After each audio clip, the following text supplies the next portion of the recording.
Ladies and gentlemen, people of all gender expressions, thank you for checking out the North Bank Media Podcast. I am your host, Patrick Strevens. Joining me on the show this morning was Brandon Baker, who goes by the moniker Electric Religious. He's a local musician from Edmonton, and his brand new single, Catherine, is out today, Friday, February the 26th, streaming on all platforms across North America, and the music video available as well to view. Definitely find him on social media at Electric Religious, and you can hear the single and view the video. So definitely do that. In fact, I would say stop what you're doing and go do that now. This episode will always be there. And it's twofold for me. I was really excited to have a musician on the show. I'm a kind of a hobbyist musician, definitely not a professional by any means, but very interested in the process and the influences and what music means for us and for our culture. So we talked a bit about that. On top of that, I was lucky enough to be on the crew for the music video, the production of his music video back in November, directed by Jarvis G., shot by Matt Altstead, and some great drone work as well by Gabriel Lima of Cut Through Media. Myself, I was kind of grip, gaffer, battery boy, and really happy to do that. Great crew. Jen Rep was there, Paige Timchuk, starring Diane Mahoney. We shot it all around Edmonton and surrounding area. Really, you got to check it out. It's a great video, and shot in 2 days too, which is it was a powerful performance by everybody, not just it was cast, crew, everybody pulled together on that one.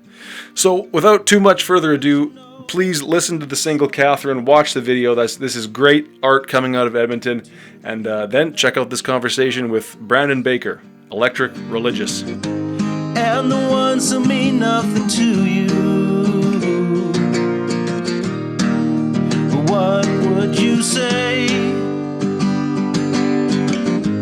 Who would believe you anyway? So you sit in your home, black and blue. Okay, we're rolling. Awesome. Brandon, man, thank you for making time. It's awesome. Yeah, I'm super stoked. Cool, so let's get right down to it. The new single is coming out Friday the 26th. What's it called? You bet. It's called Catherine. It's about a historical figure named Catherine Tekakwitha. Okay. She's an Indigenous Mohawk laywoman. She goes on to be canonized by the Catholic Church as a saint. It's just really, I just find the push and pull of opposites there. You know, you Sure. have an Indigenous woman who kind of embodies the suffering that people have of colonialism, but then also kind of like an Indigenous and a saint, right? Yeah. So there's a dichotomy there that I find really interesting. And when I I guess I was like going back and retracing my roots and where I'm from and Sure. everything like that. And so I'm a Métis person from Edmonton, Alberta. I was born in Saskatchewan, born in Prince Albert, but still on Treaty 6, so I've never quite left this territory. Okay. And I've never actually lived anywhere other than on the North Saskatchewan, Oh, right on, which is kind of cool. But yeah, so I was retracing my roots as a Métis person, and on my European side, my Scottish side, were the Campbells. And the Campbells came to New York, like 18th century. Okay. And they made their way across, they made their way west across Canada and all that kind of stuff with the Northwest Trading Company. Okay. And so from being in New York, that's sort of the Haudenosaunee, the Mohawk territory. Okay. And so they married, and over the decades, they made their way closer to the prairies, and they brought with them their Mohawk wives and children. And so, like in my family, there's a connection there, the Mohawk people. And so I was just researching about that, and I came across Catherine Tekakwitha, and then found the book by Leonard Cohen, Beautiful Losers. So it's a really interesting book about this character who's actually in love with Catherine Tekakwitha, but he's a modern day person, and so he's in love with this person who was born 400 years ago. And so it was just such a cool story, and it kind of resonated with me. And so the song Catherine is sort of about that. It's the perspective of me kind of being in love with Catherine Tekakwitha as well. Okay, right on. And that's represented in the video too, where you seem to be pursuing her or crossing paths with her. Yeah, absolutely. I mean, like, thanks to you guys, did such a good job on the No video, worries. Yeah, on the shoot. It's fun. So I guess, and where can people hear this single in Canada, and where can we stream the video? Yeah, so it's going to be available literally everywhere. Nice. On the 26th. But yeah, the best way to do it is to just, I guess, go to my social media accounts, give me a follow, and you'll be up to date on everything that we're doing for this new record coming out in September. Beautiful. That's Electric Religious on Instagram. Absolutely, yeah. Just search that up and you'll find me. I'm the cool guy with the leather jacket. Right on. Yeah. No worries. That's rock and roll, man. Come on. So timeline for that, when you start doing the research to this Friday when the single comes out, how long was that process?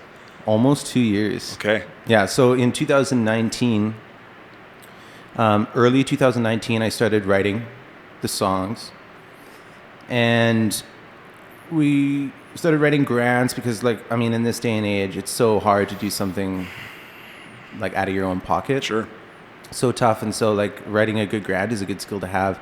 And so we wrote 3 successful grants. Nice. And so the record is fully funded through granting through grants. And so we were lucky that now we could just sort of concentrate on the creative parts of it. And so we went into the studio to do pre-production in October of 2019. And then we were tracking, and everything was going really well. And then COVID hit in March, and that sort of slowed us down, but it didn't actually stop us. It actually refocused us, and we were sort of like, okay, we don't have to rush this at all. Right. Everything's paid for.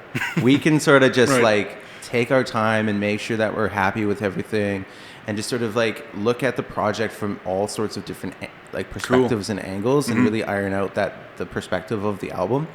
And so I don't know, man. Like, I'm actually thankful that we had this opportunity over the past year to just like be creative and work on ourselves as people and like spend time with our families. Like, I have a son, just like being really close with him for the last year and like teaching him kindergarten and all that kind of stuff online. It's just been like really great. It's been like one of the best years of my life personally. I know. It's like crazy. It's you almost, with all due respect to those that were affected, it's like, no, this was a good time for that reflection and to see who you really are and what's really important in life. Absolutely.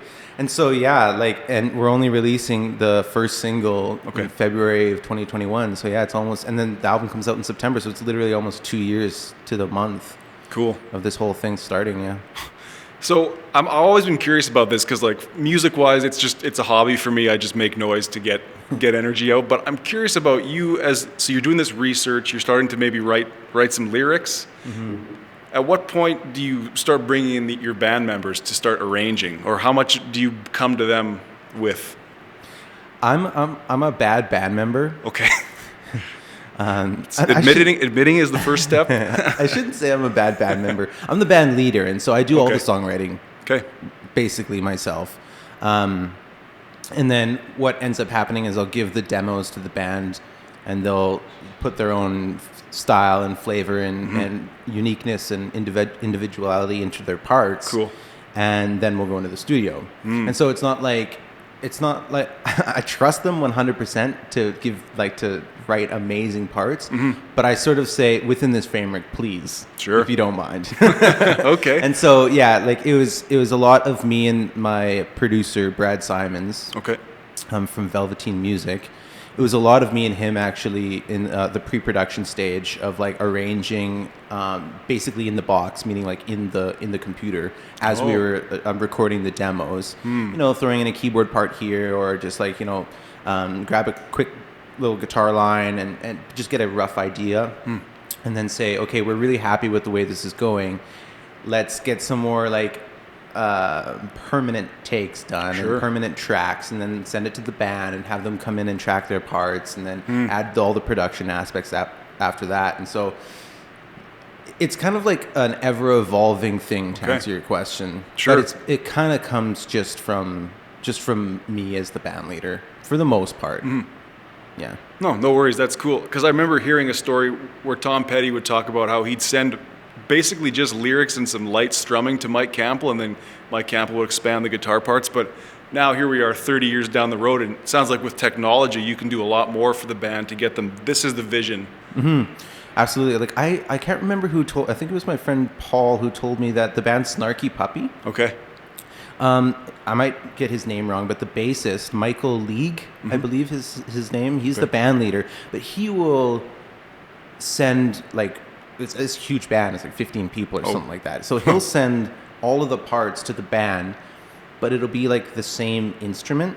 Interesting. So it'll all just be like piano, and it'll be up to the band members to be like, "Whoa, that little melody sounds like a cool horn line." And so like as the band is arranging it, the horn player says, "Well, I'm going to take that part." Cool. And it ends up just giving all these like really cool textures because you're trusting the musicians to be like, "Hey, for my instrument, that's a really great part." And I kind of like doing that with the drums and the bass, giving it to Reed and Luke for them to do, spin their magic on it. Totally. And so those guys that we see in the video, is that your band that you've been with since the beginning of Electric Religious? Is that your guys? This is actually the second iteration, the second lineup. The one person who's always been there with me is my partner, my wife Olivia Street. She's been there since the beginning. On the first record, I had some of my best friends, Jay Durr and Paul Bergeron, playing. Paul plays bass and Jay plays drums. And so they were on the first record. Paul moved to Calgary, and Jay's doing really awesome things with a band called the Prairie States. And so I was like, okay, well, I'm happy for you guys, but I need a band. I also play with Reed and Luke in King of Foxes with Olivia. Okay. That's her project. And so we were playing so much together that it kind of just happened.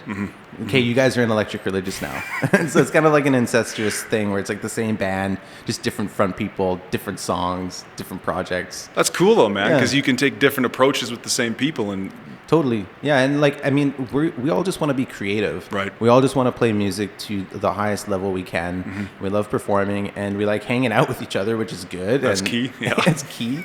And so, yeah, I'm happy that they're in the group. Beautiful. Yeah, I love those guys. Right on. So I'm curious about this is such a cliched question, but your inspirations. Like I listened to the first side of your album that's on Spotify, and it's like big guitar, very much a rock sound. So what was driving you from a young age to make that guitar first music? Well, being a guitar player helps. I've been playing guitar for, how old am I? 24 years in December. Right on. And so I've been playing guitar a long time, and I've gone through various different sort of focuses. I guess like when I was younger, I loved playing metal. Like Metallica was my favorite band. I had like Metallica hat, Metallica shirt. I listened solely to Metallica. I just played Metallica. Like I was obsessed with Metallica. I just thought they were the best. And then, so yeah, they were a big influence on me, and that's all guitar. Yeah, you know what I mean? Much. Like, and so I was like, well, okay, I'm used to hearing guitar as sort of like the main instrument in music. And like as I got older, especially after I went to music school, that's the reason I moved to Edmonton. Okay, was to go to Grant MacEwan to take the music program. So that was back in 2008. Okay, and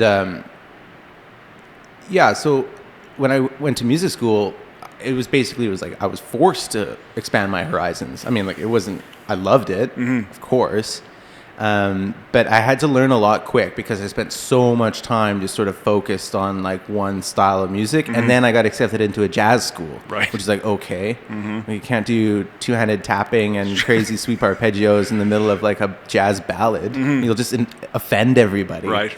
There's standards that we're adhering to with that music, right?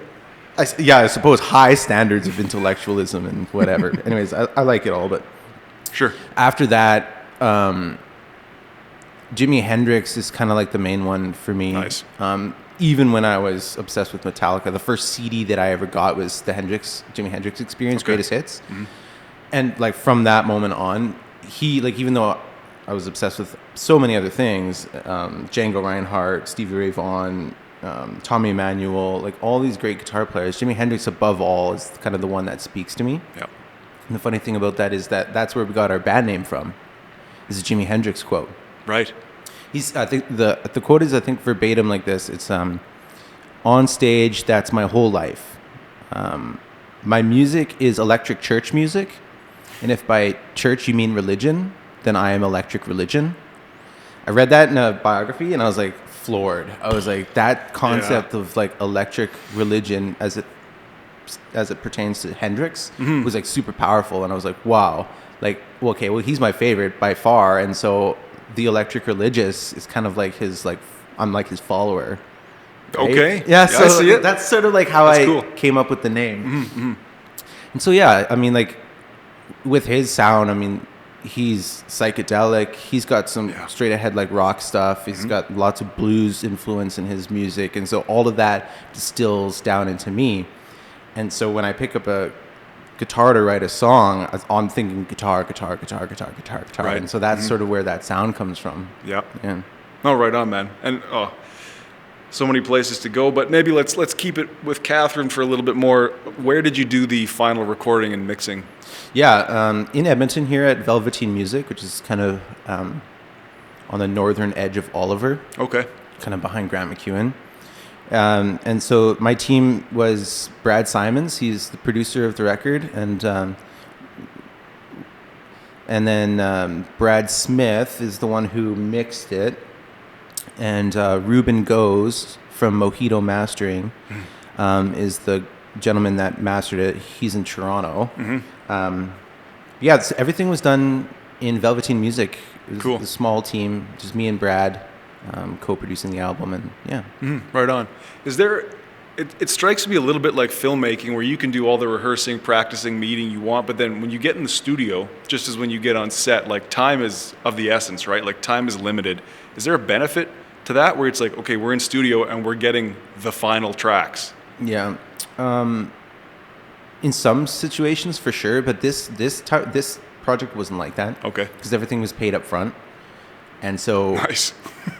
We kind of had the luxury of time. Like, I didn't want to waste anybody's time by any means, and I don't think the trade-off was unfair in any sort of way. Like, I think we were productive, and we made a really great record. Cool. But we weren't stressed out Nice. on the clock like a lot of other sessions are, and that was a huge weight that was lifted off my shoulder. But I've had lots of success where time is of the essence too. You know what I mean? Like, where you have to sort of be like, okay, I'm in creative mode right now, and I'm going to succeed. I'm going to win.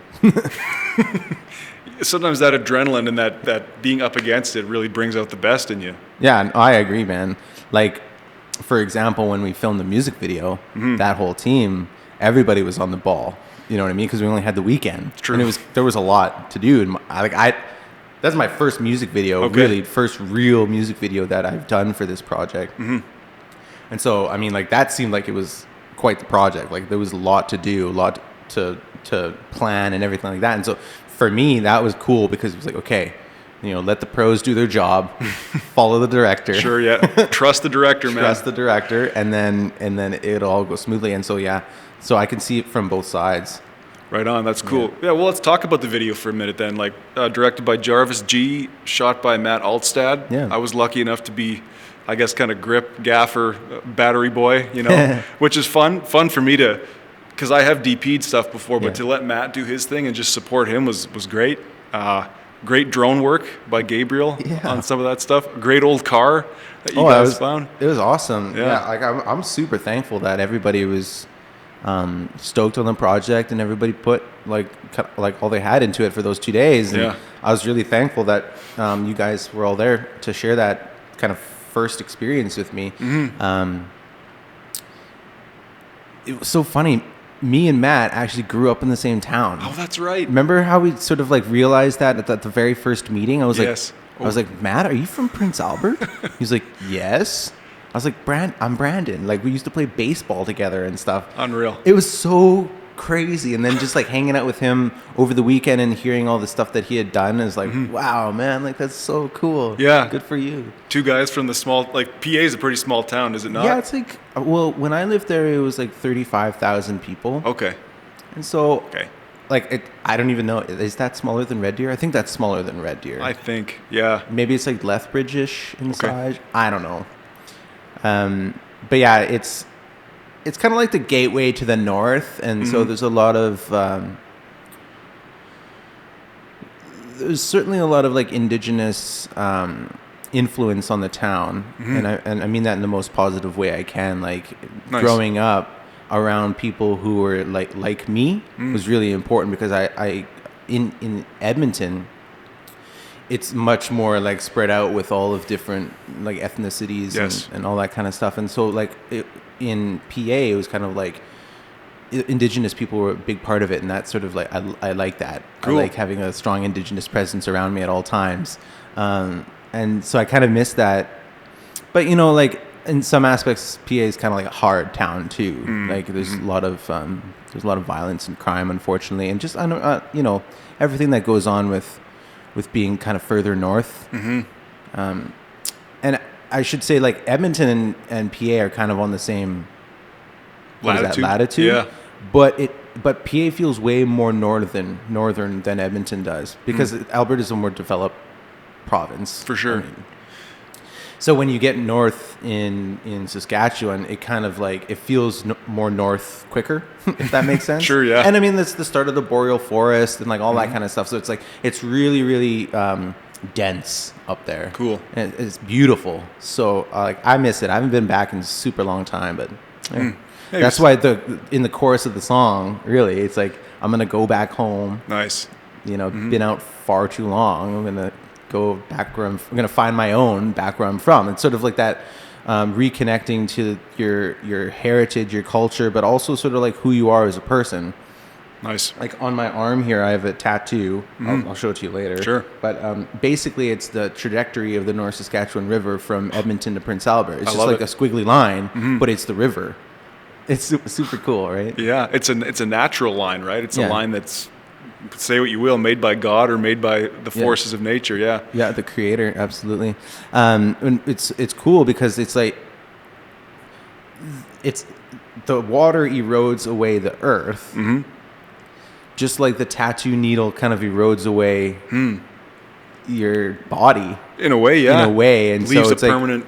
Like it leaves a permanent thing in your skin.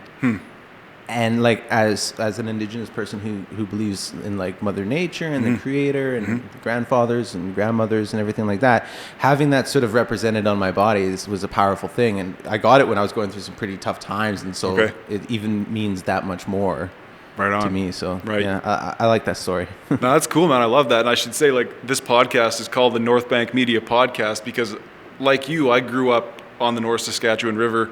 And going down to the river was a place to go and be free and express and, you know, try new things. Yeah. By which I mean smoke dope, but, you know, like drink beers and just hang out and just, so that's cool. I actually didn't know that about you at all. So that's a neat tie in there. Yeah. I mean, I haven't had very much opportunity to talk about it, really. It's like I'm so focused on making sure that, like, okay, well, am I posting to Instagram today? Or am I like, you know, am I not offending anybody on social media by just, you know, like saying what existing, yeah. And so, like, I don't really have a lot of time to really have like open and honest conversations about like who I am and where I've come from, because whatever, it's like I haven't released music in a couple of years, and so the opportunity just hasn't been there. And so like now I get to sort of be like, hey, like I want to talk about myself a little bit. And you should. That's kind of what this podcast has been for me. It's like I do try and keep it a dialogue, but it's like, hey, I've got a microphone too, right? Like what do I think? So and how else would you know who you are if you didn't get to vocalize whatever's inside? You'd be surprised. Like when you say something out loud, you're like, whoa, I don't know if I actually agree with myself. You know what I mean? Because you hear it and you're like, whoa, that sounds weird. That doesn't seem right coming from me. And so you're like able to learn a little bit about like how you present yourself to the world just by like chatting more. And so like, but that's a huge thing for guys. I think men need to talk more. You know what I mean? Like, and like positive talk, and like that's the key. Appropriate talk, and like, you know, thoughtful and compassionate talk, and, you know, being open and honest about, like, because I mean, girl talk has a connotation, right? Sure. Guy talk has a completely opposite connotation, which is why does it have to be like that? You know? That's a big question, but let's maybe work on changing that, you know? Well, exactly. It's like talking about mental health is a big thing. Talking about like owning up to mistakes, and that's the key. Yeah, addiction issues and all that kind of stuff. But it's like everybody goes through all that stuff, so it shouldn't be anything new to anybody, you know. But yet it's taboo a little bit. I find a lot of it is like you do have to be humble, you know. You do have to. it's one thing to talk about your problems, but you really have to accept the fact that, yeah, it's a problem. Yeah. And I guess the other thing too is honesty, and for me, taking the ego out of it. Like, don't be ashamed to. Like the other day, I told my dad that I cracked up the front bumper of my car. I've been waiting to tell him about that, and he just laughed and said, "Well, you better pay to get it fixed." I was like, "Why didn't I just tell you this months ago?" You know, it's a little thing, but dads are tough like that. Yeah, dads are tough, man, for sure. I mean, like being a dad too. Like I'm a dad to sure. a wonderful 5.5. He's gonna be 6 in April, which is crazy. But being a dad now, like, do you have kids? I don't. Okay.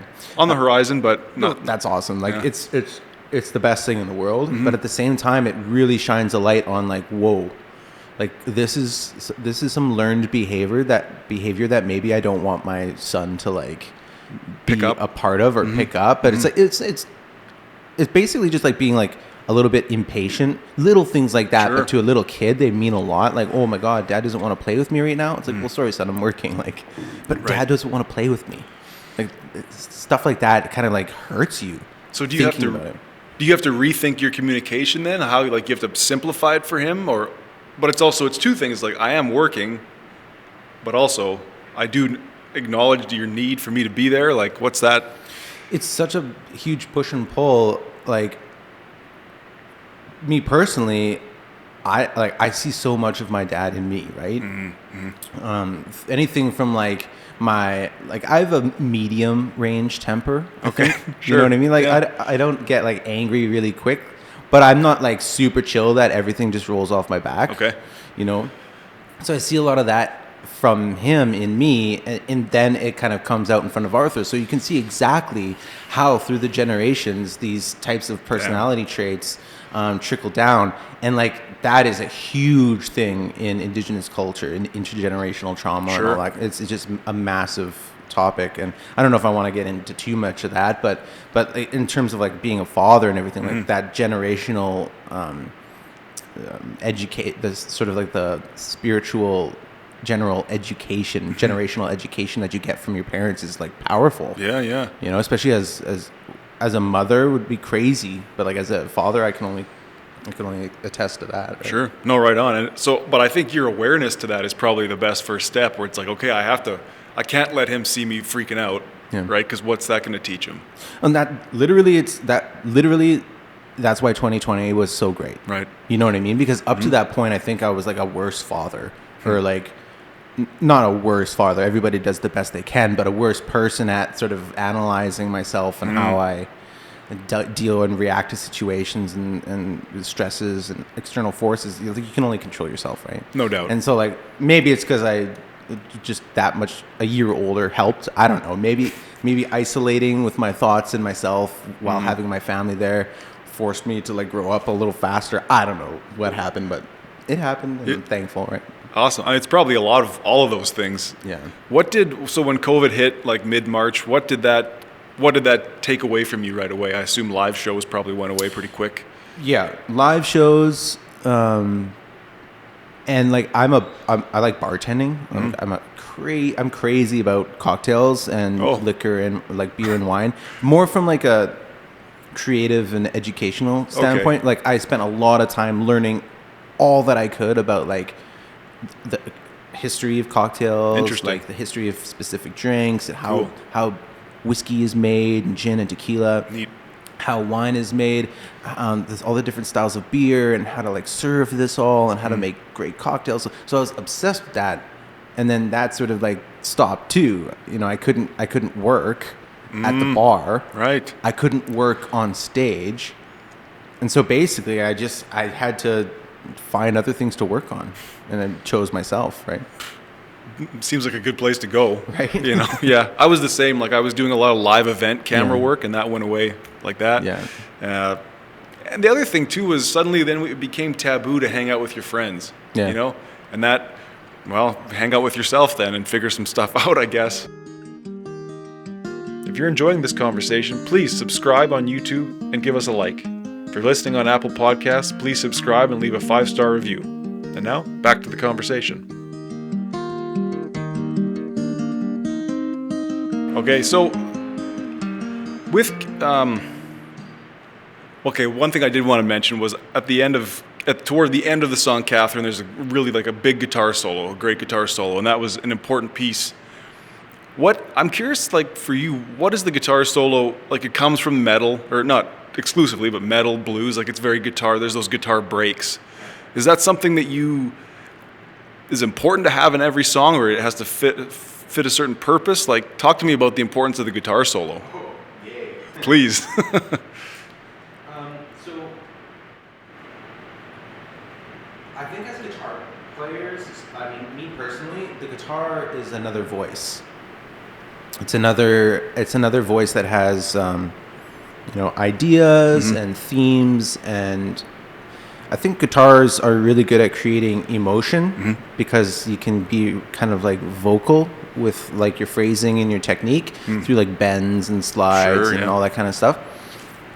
So it's kind of like, for me, it's another voice, and it's another way to express something that maybe I'm not able to express through words.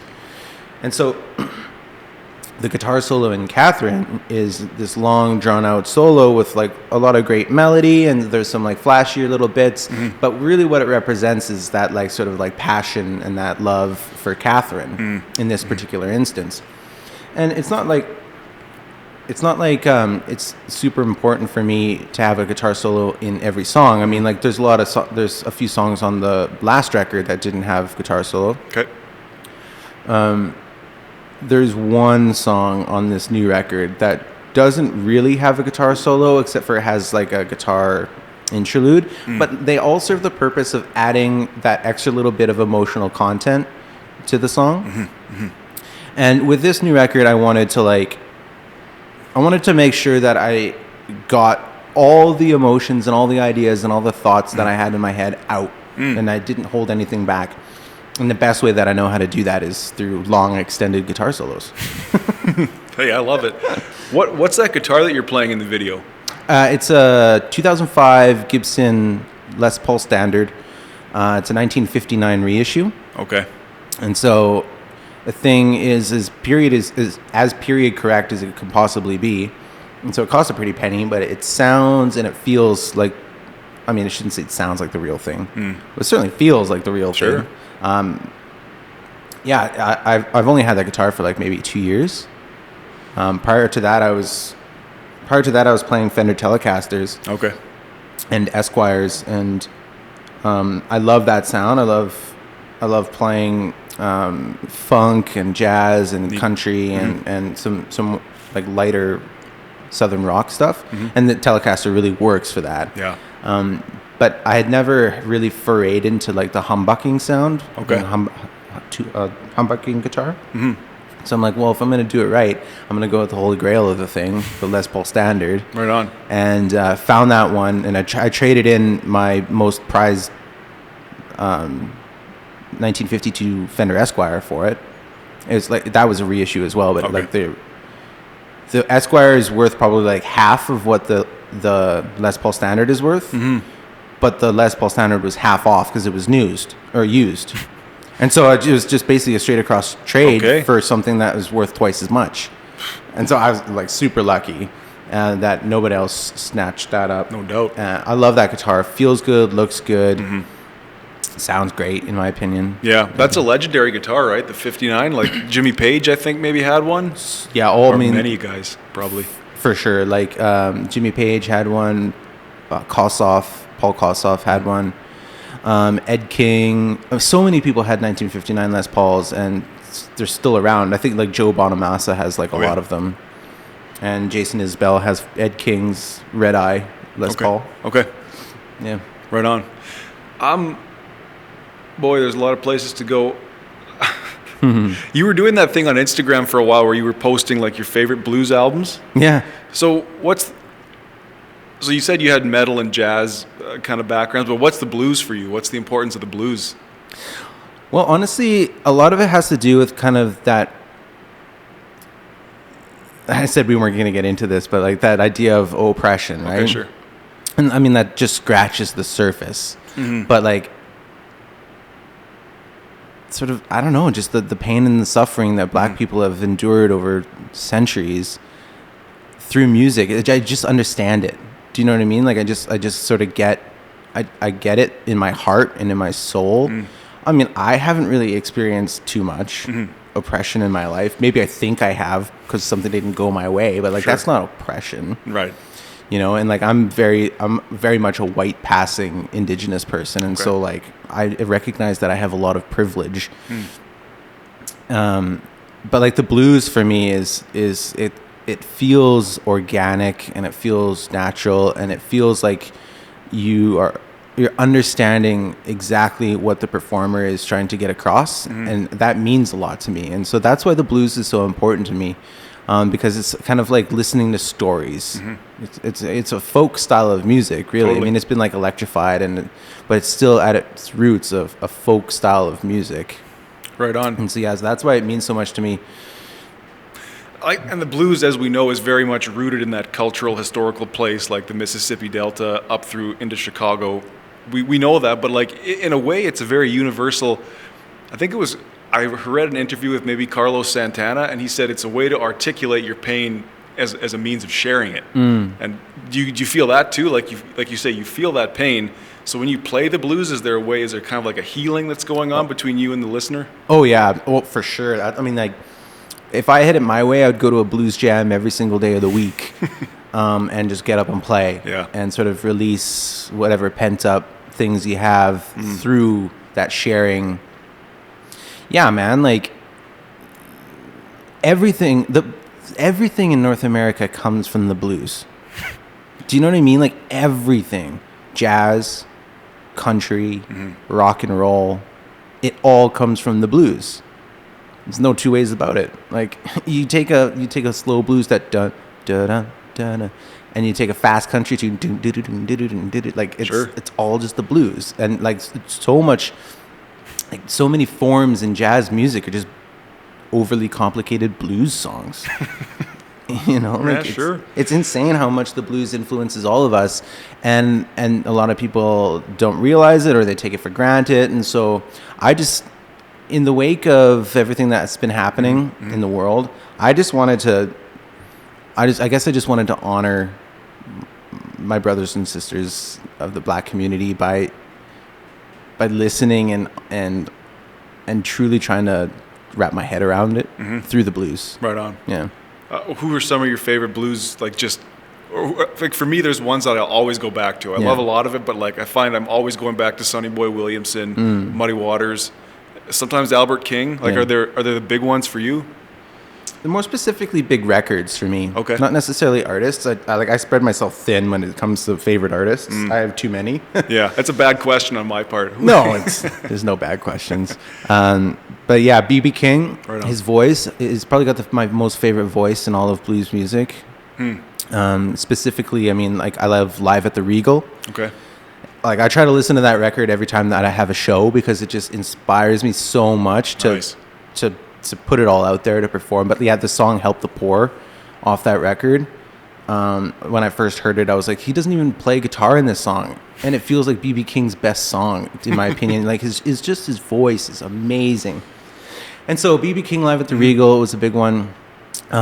Sonny Terry and Brownie McGee did a record, and that was sort of like the first more traditional blues style, like traditional style blues album that I heard that really, I was like, ooh, this is piquing my interest. This is making me feel something. Me and my friend Zach, we were listening to that song. I think the very first night that we met, we went to his house with a case of beer and we listened to that record. And, nice. And yeah, so that's a big one. And then Stevie Ray Vaughan, just as a guitar player, and just his sound and his tone is incredible. I mean, I like Freddie King, Albert King, those guys. Like the Three Kings, of course, are a big one for me. Lightning Hopkins, I love his guitar playing. Yeah, I love his guitar playing a lot. And I really like Bonnie Raitt. I think Bonnie Raitt is like so awesome, and she's sexy. Yeah, so, and she can rip too. On man, like of course, yeah, she's an amazing guitar player. But I think she's got so much character in her voice, and I just love listening to Bonnie. Yeah, well, I remember being in Superstore the other day, and Bonnie Raitt, I think it was "Let's Give Him Something to Talk About" came on. It's like, sure, I'll shop to that like that. Oh, Come yeah, on. dude. Yeah, she's got. she's got a lot of great songs, and she did a cover of a John Hyatt tune, and John Hyatt's really good too. I mean, he's more roots. Yeah, kind of folky. Yeah, but he's got some blues influence in there as well. I like John Hyatt. Too bad he's such an asshole. Is he? Yeah, I didn't know that. People don't like working with him. Apparently, Oh, shit. I don't have firsthand knowledge or anything like Sure. that. But like people say that he's an asshole, and so I'm like, oh, that sucks. Shit. I saw him and Lyle Lovett together at the Windspear. Unreal. I wish I was at that show. I don't have too much love for like acoustic performances, but I think I would have made an exception for those two? For those two, yeah. Yeah, no, fair enough. It was the Jubilee, actually. The Jubilee, I Correction, remember that being advertised. Yeah, no doubt. So, any plans to make a blues album or to? No, that's just something that that's sort of just for me. Sure. I mean, I like sharing in the hopes that other people will listen to blues and just keep that tradition alive because it's such a strong musical tradition. No doubt. And so by sharing those blues albums, it's sort of like, hey, check this out if you haven't. You know what I mean? Here's some of my favorite stuff. Right on. Yeah. And does that help you connect with your audience, maybe? People that follow you? Well, I think the blues lovers in my audience, they're the ones who we chat about it and all that kind of stuff. And because there's a lot of blues influence in my own playing, in my own guitar playing, I think a lot of people who are interested in the blues would enjoy my music as well too. So I'm like, hey guys, look at me. Sure, anything helps. I mean, you do in a sense have to keep yourself top of your audience's mind through social media. It's unfortunate reality, and yeah, I wish it wasn't a thing. If I didn't have to sit in front of a screen and tell people about it, if I could tell people about it on stage, I would. But I mean, like, we have an amazing music city here in Edmonton. Like Nashville's our sister city, and that's another amazing music city, right? Like Edmonton's got amazing bands, amazing venues. It's just there's not enough of them. You know what I mean? And the novelty of live music, people love it, but like the majority of people don't go out and see live music, or they don't value it as like, oh, I've got to pay $5 cover. Let's go somewhere else.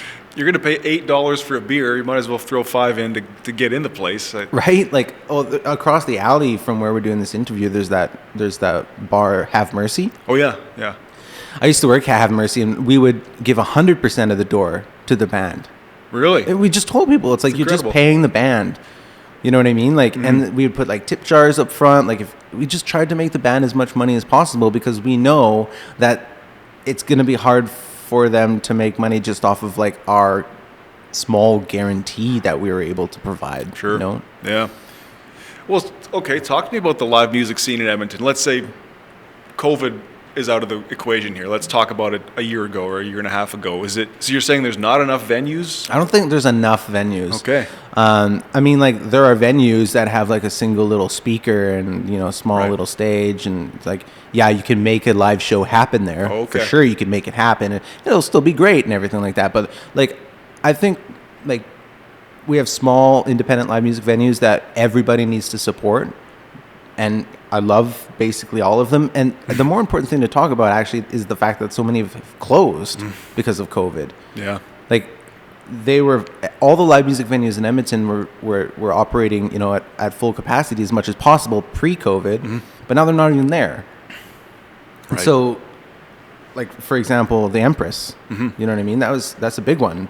Like, even though that wasn't a dedicated live music venue, watching and listening to live music in that room was special. Yeah. You know Small what I mean? room, right? Small room, not even really like an official stage, small speakers, you know what I mean? Like, yeah, it's a live music venue, but it's more of like the family and the people that you go to see music with on Saturday afternoons.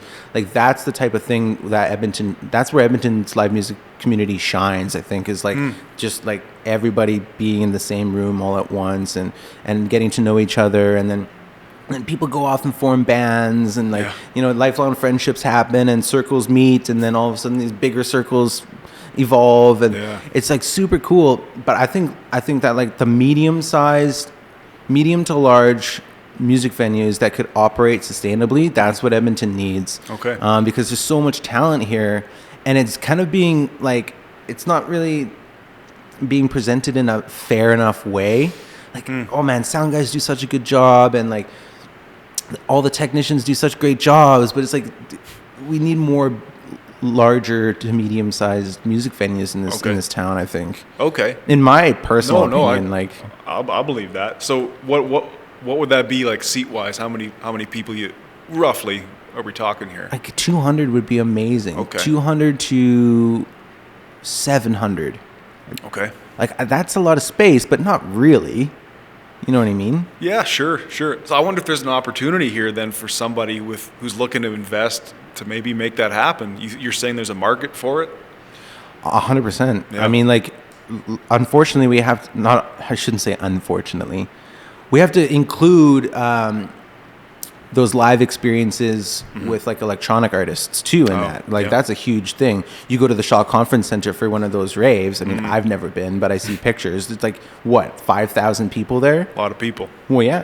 It's like all of those people are craving to go to more of those things, and they would love to go to one probably where there's 500 people. You know what I mean? Yeah. And like I would love to go see Royal Tusk in a small live music venue. Totally. Sure, but like they're not going to play those because they need money. They need cash. Sure. And they deserve the cash. So put them in a bigger room, and all of us will go see them. I'll go see them twice a month. You know what I mean? Like, interesting. Because like I said, there's a lot of really talented bands in Edmonton that need places to play. And Canada is like so hard to make it as a touring musician because everything is like so 300 kilometers away from each other. Right. You know, like Right. you have, we're lucky in Alberta that Calgary is only 2.5 hours away. Oh, yay. You know what I mean? Sure. But like if you wanted to go on tour, you'd have to go Calgary, Edmonton. Then you'd have to literally drive, 10 hours to Kelowna? Or 6 hours to Saskatoon? Or 10 hours to Regina? Or whatever? Yeah. Like how does that make any sense? And so getting more in our own city for people to play and hone their craft and like get out there and create fans in their own town is really important. Right on. How about outdoor shows? Obviously the season is limited, but I mean there's a lot here, but maybe there's something that could be done there where there's just like all summer long there's like this stage that's just rolling through it, you know? Yeah, that's a great idea. I mean, we have a lot of festivals in this city. I think Edmonton, are we like the festival city or something That's like that? That's what they say. Yeah. Well, it's true though. Like we have a lot of things going on. Like there's that, what is it? Man, you know, you don't go to something for a year and you forget about it. No doubt. Anyways, I digress. There's a lot of music festivals and there's always stages and everything like that. I don't know. I would love to see the Folk Fest stage stay up for the entire summer. Right. Do you know what I mean? And have like bigger acts come through all the time. Like look at Red Rocks Amphitheater down in the States. Sure, That's an outdoor venue, and 20,000 people. That's a lot of people at that venue, and it's outdoors. Wow. And there's just shows there all the time. And it's a huge thing. It's become this thing where it's like if you play Red Rocks, it's like you're pretty successsul. Right. You know what I mean? Yeah, totally. So, we have this beautiful thing that we set up for the Folk Fest. Nobody's using that hill in the summer. Let's just put a stage out there and have Bonnie Raitt come and play. Let's get James Taylor. Let's get, Snarky Puppy. Let's get the Dead South. Let's get whoever, I don't know. That's Jason Isbell you mentioned earlier. Jason Isbell in the 400 unit. Like, that would be amazing, right? And so I mean, more permanent solutions where it's like, okay, we have this stage up for the summer, not just for this weekend. There's also the amphitheater at Horlack Park. Yeah, that's used for sure. The Rock Fest, the Blues Fest, Symphony Under the Sky does it with the Winspear Center. And amazing. And I just think that there must be some sort of barrier to entry there where a touring musician can't just book it. Like, I don't understand why. Right. I don't understand why Sonny Landreth isn't coming to play his own concert there on just some random Tuesday. Right. Because he's on tour. Like, you know what I mean? It's not just Rogers Place. It's not just the Winspear, bless their heart. It's not just the Jube. It can be all these other creative things that gives the live music community sort of like a little bit of like kind of perks their ears a little bit. What? Interesting. Jason Isbell is coming to the Folk Fest stage? Well, It's not the Folk Fest weekend. Like, this is awesome. So you brought it up there. Like, what is that? Is there is the Edmonton music? Are the Edmonton music fans just not not that great? Or is it? I would never say that. No, I wouldn't ask you to say that, I guess. But Edmonton music fans are awesome. They are great, but I think like because there's not enough variety. Mm-hmm. And like I don't even know if maybe I'm out to lunch here. Yeah, you know what I mean. Like I'm not in every scene. I don't go to every music venue. I don't know. Like I can't say that I know like or that I'm an ambassador for this city's music scene or anything like that. But it's just sort of what I feel when I notice and what I observe. I would say Edmonton music fans are diehards for what they love. Mm-hmm. Do you know what I mean? And so like if you find something that you love, you kind of just like gravitate to that towards that every single time. Mm-hmm. Whereas like I think if there was more variety, then people would kind of spread themselves around a little bit more. Totally. Well, you say you're not an ambassador or whatever, but do you see yourself maybe, could you do more for the scene? Obviously you've got a life, family, everything, but do you see something maybe for yourself here? I tried. I mean, like I've tried in the past. I've tried to, like in my bartending days, I tried to be a manager and I tried to incorporate live music. Mm-hmm. But like it's super hard to pay the artists fairly with like the overhead that you have as a restaurant where margins are already razor thin. Mm-hmm. It's super hard to pay an artist fairly because like, especially if you're not a dedicated live music venue where it's like like the Starlight Room, for example. They have that beautiful restaurant downstairs where you can go and even they do live music, but you can go there and eat and then you can go to the show upstairs. But like the show upstairs is for music. It's for music. Right. It doesn't have to worry about food costs and doesn't have to worry about like all the things that like a restaurant might have to worry about. It's got its own challenges for sure. I mean, it's a big room. Mm-hmm.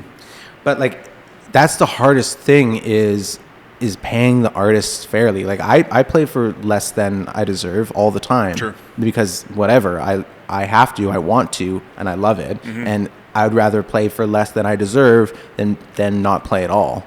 And so that's my feelings about it. But in terms of like what I can do for the music scene, I think it's just all I can do is put on a good show. You know what I mean? Like that's all I can do. And hope that I'm helping somebody, you know, after a long day at work, or if somebody's like, I really need to see live music and I really want to hear my favorite song. It's like, okay, well, hopefully I can do that for you. Right on. I think that's kind of my approach with this and with some of my other work is like, I think big time, you know, even just citywide changes or worldwide changes are pretty unlikely. But if we can connect like this more often, if we can influence a small group of people to make a change, that to me is where it starts. Absolutely. And like live music deserves investment from the government because like the music industry brings in the same GDP as or a little less than agriculture in this province. Really? Yes. Say that again. The music industry brings in like slightly less of the GDP of Alberta's economy. The music industry and agriculture are like neck and neck. Unreal. Yeah, you'd never think about it like that. Never would even ever think that. And so there was an amazing, fully comprehensive report that was done by West Anthem that's available on their website to read about the impact of Alberta's live music economy or music industry, whatever you want to call it. Mm-hmm. And it's staggering. It's massive. It creates so many jobs and there's so much flow of ideas and information and talent and cash. Mm-hmm. You know what I mean? It's like it's insane that it's not being nurtured. Yeah, because things like that, you nurture them and they grow. Well, like art, people need art. You can't imagine living in a world without art. Doesn't exist, really. McDonald's wouldn't have a logo. You'd go to some fucking store with no logo or design or branding. You'd be like, okay, I don't know how I feel about this place, but the hamburgers are delicious. Right. I'm not going to go back because it was sterile and boring. No. You wouldn't go to the Bay because you would never buy any clothing. You'd be wearing brown paper bags because there's no art. Yeah, art is everything, right? That's how we express. That's how we communicate. Yeah, that's what I mean. And so, like, the people, especially the UCP or whatever, like, sorry if there's any UCP supporters out here, but they don't support the arts. They don't. Or at least they support them to the bare minimum that they can. Right. And it's just so frustrating because like a world without art would be a sad affair. It would be sad. No, that would be something like hell, right? That would be, what would you do? How would we even understand what was going on if we didn't have art? Oh, exactly. And I try to think a bit of like, if I was somebody who didn't support art, what would I be interested in? Look, what is that answer? Would I be interested in nice cars? Would I be interested in golf? But isn't that art? Exactly. Those That's what I'm trying to get at. Is an artist basically needed to put his heart or her heart and soul into making that driver you like swinging, making that Mercedes Benz you like driving. That's all art. Right. You turn on the radio. You're not turning on the radio because an artist's not. You know what I'm saying? Like, I hear you crazy. All the way, man. It is crazy. And so then I find myself wondering, and I asked this to somebody a few weeks ago, is like, what's the motivation there on the government's part or on any agency that doesn't support the arts, that doesn't foster creativity? It's like, how could you possibly hope to improve society? Like, I think it's because it's not immediately apparent the benefit that it has. Right. Do you know what I mean? Yeah. Because it needs to filter through your own experience first. It needs to filter through your wallet. And it needs to filter through your physical presence at said event or in front of said painting or in the audience of said play. It needs to filter through a lot of things. But isn't that what the economy is? You know, it's just money filtering through all of us and through everything. And so like, okay, you're just going to ignore a huge part of the economy, but you're also going to ignore like half of a person's brain. Sure. And you're going to be like, these people aren't, what is it, left-brained? Yeah, it could be. Yeah. I don't remember if it's right-brained or left-brained, but I hear you. You know, you're going to ignore half of someone's brain, basically, is what it comes down to for me. I think about it like that. That's it's like you're ignoring half of a person's personhood. Right. And that, because everybody's creative. Yes, and that's key too. It's just not good. Okay, if you want to be a cold, calculated economist, it's not good. It's not good economics to ignore half a person's brain and ability that you could harness for your own gain. If you were selfish like that, yeah, for sure. But like at the same time, I tried to learn about the stock market. I tried to learn about investing, and I read all the books, whatever. And it's like, you need to be pretty creative to do that. Like, true. Like, you need to come up with creative solutions in your job where there's no art. You need to be creative in your problem solving skills. But yeah, let's not support the arts. Why would we do that? Interesting. It's like wasted money. What? It's the opposite, really. I wanted to go back to something you just said about how everybody's creative. And I sometimes get into this with friends where, like, you know, me and one buddy were playing guitar, singing, just doing whatever. And then our other friend, he's just sitting there enjoying it. We're like, well, grab the harmonica, grab those maracas. He's like, well, I'm not a musician. It's like, dude, we're not musicians. Yeah. You know, like, do you ever run into that where there's like this, people feel like they don't have the privilege of being creative, but like that's the difference, is everybody should be creative. We call that imposter syndrome. Okay, sure. And I'm feeling it right now. Oh. Like I somehow have the privilege of talking about, like, you know, like I matter. You know what I mean? Like sure. It's that feeling. It's like, okay, I'm on stage, but like, what am I doing on this stage right now? Right. Why do I have the privilege of playing with these people? I'm not that great. Like, look at all the people on the radio that are amazing and they're writing these hit songs. It's like, well, they feel imposter syndrome too. Yeah. Everybody's creative, and so like the barrier that you have to push past is basically just that fear of making the choice to be creative about something, whether it's completely butchering a canvas. Or sure. It's like whether it's writing nonsensical poetry, or whether your art is like, you know, screaming into a microphone and then somehow manipulating that sound to make it rhythmic or something. Sure. Like, it just can be anything, but I think people are afraid to take that first step to like try something creative. And I don't know, man. People are creative in so many different ways. Like a gardener. Yeah. You know, like, oh my God, I wish I could have like the most beautiful garden and grow vegetables, but it's like I can't do that. You know what I mean? To me, that's super creative. You can though. You could. I could, yeah. You could. I just don't want to. Yeah, exactly. But you like the idea. Too much work and there's too many bugs. Fair enough. My neighbors, man, I wish I could fly my drone over their house in like the height of summer, because the flowers, the trees, it's just, that's an art big time. For sure. I remember being a kid and our next door neighbor had an amazing garden. Actually, both sides of us, amazing gardens. And like I think maybe we grew potatoes once. Like as a kid going over there, like eating the peas right off of the vine. Oh, so good, right? Yeah. Pull up a carrot. Oh my God, carrots from the ground are insanely good. A tip that my neighbors told me is you leave the carrots in even for a couple frosts, and that's how they get their sweetness. Really? Yeah. That makes sense because that happens with wine too. Oh, okay. If you leave grapes on the vine, they end up concentrating in their sugars, like Sauternes and ice wine. It's all late harvest stuff. And you know what's funny is talking about being on the vine. There's a song on the record, actually. The very last song on the record is called "Fading on the Vine." Yeah, so look for that one. I'm down. That's kind of a dark. That sounds a bit ominous. Fading on the vine. It is a bit how do you say that word? Ominous. Ominous. No worries. Like an anonymous. Use it in a song. And Yeah, exactly. Yeah. It's interesting. It's about this person. Basically, I have this vision in my head of this person who's kind of like a hermit. Okay. But he's a hermit because it didn't work out for him in his romantic life, let's say. Okay, Like sure. maybe he's kind of like alone or whatever. And I describe him as sort of like fading on the vine. You know what I mean? Fading Like a grape wilting kind of on the vine. Sure. The potential is running out. Yeah, exactly. You better.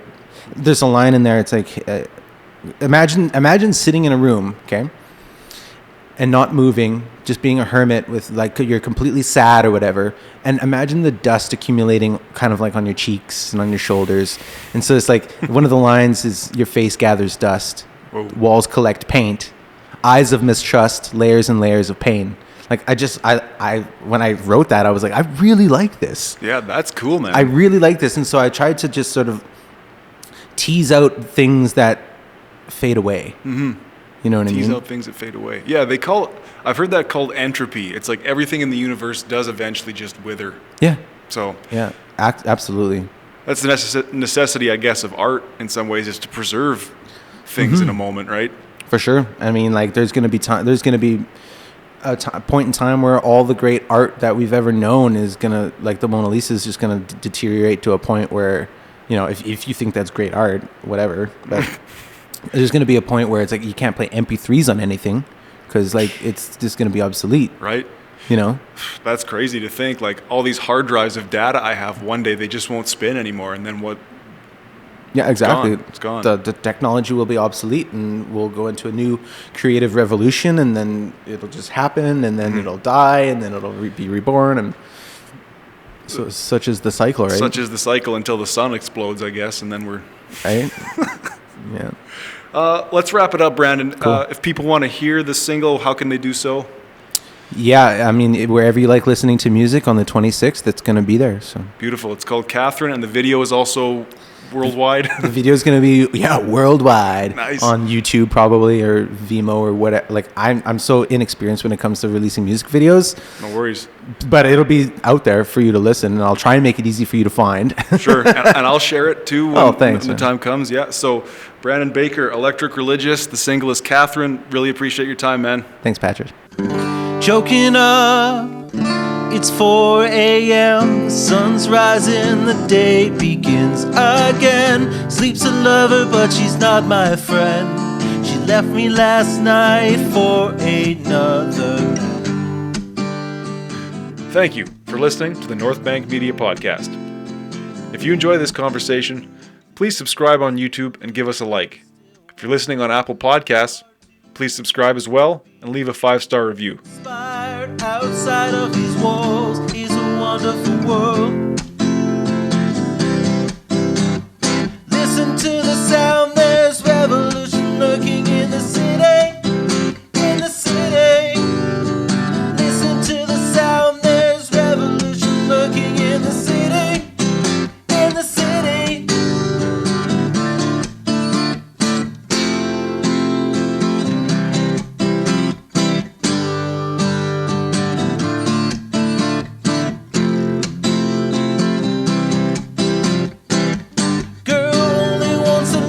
But she's never gonna love anybody but herself. She only wants the grow, but she's never gonna grow if we always cut her down. Listen to the sound, there's revolution lurking in the city, in the city. Listen to the sound, there's revolution lurking in the city, in the city. Listen to yourself, you got a heartbeat. Yeah, you're sitting pretty, sitting pretty. Listen to the sound, there's revolution lurking in the city, in the city.